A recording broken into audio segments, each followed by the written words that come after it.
Welcome dear students. Today we are going to start Lami's theorem and it is very important theorem to calculate any type of force. If I talk about reaction force, if I talk about tension force and if I talk about weight force, तो इन तीनों force को calculate करने के लिए हम Lami's theorem का use करते हैं और ये लैमिस थ्योरम एग्जाम के पॉइंट ऑफ व्यू से और elementary part of point of view से बहुत इंपॉर्टेंट है इंजीनियरिंग मैकेनिक्स के अंदर। इसके अंदर तीन फोर्सेस हम यहाँ पर कंसिडर करेंगे। लेट सपोज एक पॉइंट पर लगने वाले तीन फोर्स हैं, एक पॉइंट O है और इस O पॉइंट पर तीन फोर्स लग रहे हैं। लेट सपोज इस डायरेक्शन में F1 फोर्स लगा, इस डायरेक्शन में F1 फोर्स लगा और इस डायरेक्शन में F2 फोर्स लगा और इस डायरेक्शन में F3 फोर्स लगा। तो एक ही पॉइंट पर तीन फोर्स यहां पर अप्लाई होते हैं और कंडीशन भी है लैमिस थ्योरम की। कंडीशन क्या है कि it all the forces should be concurrent, सारे के सारे फोर्सेस एक ही पॉइंट पर लगने चाहिए, तब लैमिस थ्योरम अप्लाई होगी, अदरवाइज लैमिस थ्योरम अप्लाई नहीं होती। तो अगर ये तीन फोर्सेस एक ही पॉइंट से गुजर रहे हैं तो यहां हम लैमिस थ्योरम अप्लाई कर सकते हैं। अनदर कंडीशन कि F1 और F2 के बीच में एंगल में मान लेता हूं अल्फा, F2 और F3 के बीच में एंगल हम मान लेते हैं बीटा और F1 और F3 के बीच में एंगल हम मान लेते हैं gamma. So according to the Lami's theorem formula will be sine, जैसे let suppose we have to calculate F1, then F1 upon sine of, इसका जस्ट अपोजिट वाला पार्ट लेंगे। अगर F1 फोर्स इधर है तो इसके जस्ट अपोजिट वाला कॉर्नर लेंगे, इसके अपोजिट जो एंगल बन रहा है वो बना बीटा, तो F1 upon sine beta is equal to then F2। अब F2 वाला पार्ट ये है, इसके जस्ट अपोजिट वाला लेंगे, दैट्स कॉल्ड गामा। तो F2 upon sine gamma is equal to F3, F3 के जस्ट अपोजिट वाला एंगल लेंगे alpha, here it is F3 upon sine alpha. तो ये कंडीशन होती है लैमिस थ्योरम की, ये फॉर्मूला होता है लैमिस थ्योरम का और इन्हीं को हम कंपैरिजन करके F1, F2 और F3 फोर्स निकाल सकते हैं। फिर चाहे वो वेट फोर्स हो, रिएक्शन फोर्स हो या फिर नॉर्मल फोर्स हो। Weight force, reaction force and third type of force हमने यहां पर पढ़ा था टेंशन फोर्स। तो ये तीनों फोर्सेस इस तरीके से रिलेशन में अगर हम किसी क्वेश्चन में देखें तो हम with the help of Lami's theorem से इजीली सॉल्व कर सकते हैं। इससे पहले हमने वर्टिकल मेथड देखे थे, हॉरिजॉन्टल मेथड देखे थे, तो लैमिस थ्योरम से भी हम फोर्सेस को कैलकुलेट कर सकते हैं। अगर मैं यहाँ पर वेक्टर ट्रायंगल बनाने की कोशिश करता हूं इन फोर्सेस से, एक वेक्टर इधर जा रहा है, दूसरा इधर गया, तीसरा इधर गया, तो वेक्टर फॉर्म हम कैसे ड्रॉ कर सकते हैं, let's see. So vector form draw करने के लिए F1 वेक्टर सीधा इधर गया, इस F1 का पैरेलल वेक्टर इधर बन सकता है F2 के पास। अगेन आई रिपीट कि ये हमारे पास एक पॉइंट है, कंकरेंट फोर्सेस, यहां कंडीशन दे रखी है कि सारे के सारे फोर्सेस कंकरेंट होने चाहिए।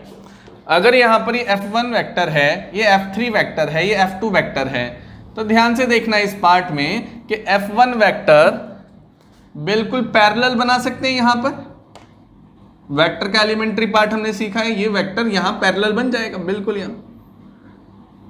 तो F1 वेक्टर ये आया, ठीक है। ये जो F3 वेक्टर है इसको जस्ट पीछे से हम ड्रॉ कर सकते हैं यहां पर। तो ये मेरे पास कहीं F3 वेक्टर बनेगा, मतलब F1 वेक्टर यहां पर जाके कहीं ज्वाइन होगा और F3 वेक्टर यहां पर आ गया। सो F3 वेक्टर इज हियर, इसी को जस्ट पीछे ले गया, इसका जस्ट मैंने पैरेलल पार्ट ले लिया। F2 अपनी जगह पर ही है, ठीक है, F2 अपनी जगह पर ही है। तो ये एक ट्रायंगल फॉर्म हुआ,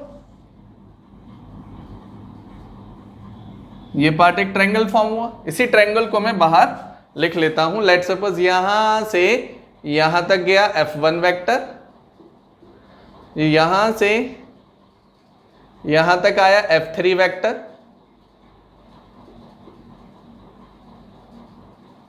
ठीक है। ये सीखा है ना हमने हेड और टेल, ये टेल है, ये इसका हेड है।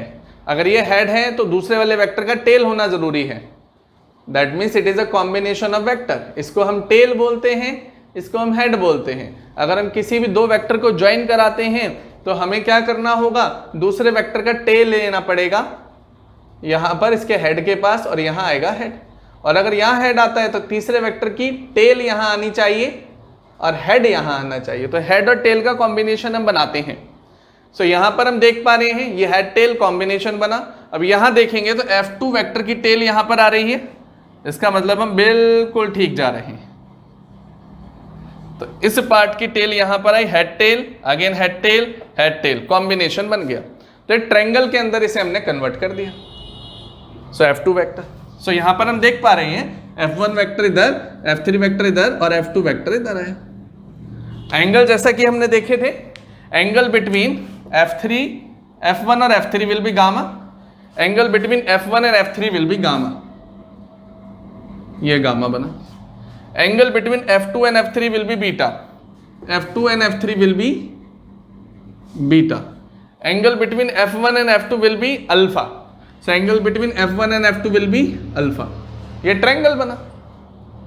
अब इस ट्रायंगल के अकॉर्डिंग अगर मैं लैमिस थ्योरम लिखूं तो ये F3 या F1 से शुरुआत करते हैं। तो F1 vector divided by F1 के जस्ट अपोजिट एंगल कौन सा आ रहा है, बीटा, बिल्कुल वही बनेगा जो इससे पहले हमने लिखा था। उसके बाद F2 देखें तो F2 के जस्ट अपोजिट कौन सा एंगल आ रहा है, gamma, here it is sine gamma. फिर F3 देखें तो F3 के जस्ट अपोजिट आ रहा है alpha, so here it is F3 upon sine alpha. तो ये लैमिस थ्योरम का पार्ट बना। तो किस तरीके से इस पार्ट को हमने ट्रायंगल फॉर्म में ले लिया। तो जितने भी क्वेश्चंस होंगे उन्हें हम डायरेक्शन देखेंगे, डायरेक्शन सबकी अवे होनी चाहिए। अगर अवे नहीं है, कोई फोर्स इन्वर्ट जा रहा है तो जैसे कि हम जानते हैं मैग्नीट्यूड रिवर्स हो जाएगा, माइनस साइन आ जाता है डायरेक्शन के अकॉर्डिंग। सो ये कंडीशन लिखते हैं, condition all forces should be concurrent, all forces should be concurrent। And दूसरी condition, body should be in equilibrium condition. जो भी बॉडी है, जिस भी बॉडी पर फोर्स लगेगा, it should be in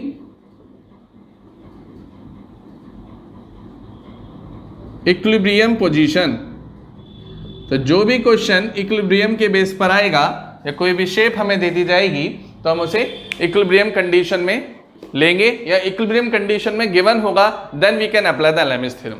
so again I repeat, Lami's theorem हम दो कंडीशन में लगाएंगे। पहली कंडीशन, कंकरेंट फोर्स होने चाहिए, एक ही पॉइंट पर उनका आदान प्रदान होना चाहिए, कुछ ना कुछ रिलेशन होना चाहिए। सेकंड, बॉडी इक्विलिब्रियम कंडीशन में होनी चाहिए। और ट्रायंगल फॉर्मेशन हमने यहाँ पर देख ली किस तरीके से ट्रायंगल फॉर्मेशन होती है। अदरवाइज नहीं तो ये पार्ट तो जरूर याद रखना कि एक ही पॉइंट से तीन फोर्सेस निकल रहे हों, उनके बीच का एंगल, तो यहाँ पर F1 upon sign beta, F2 upon sign gamma, F3 upon sine alpha. So I hope you understand this topic very well. Thank you.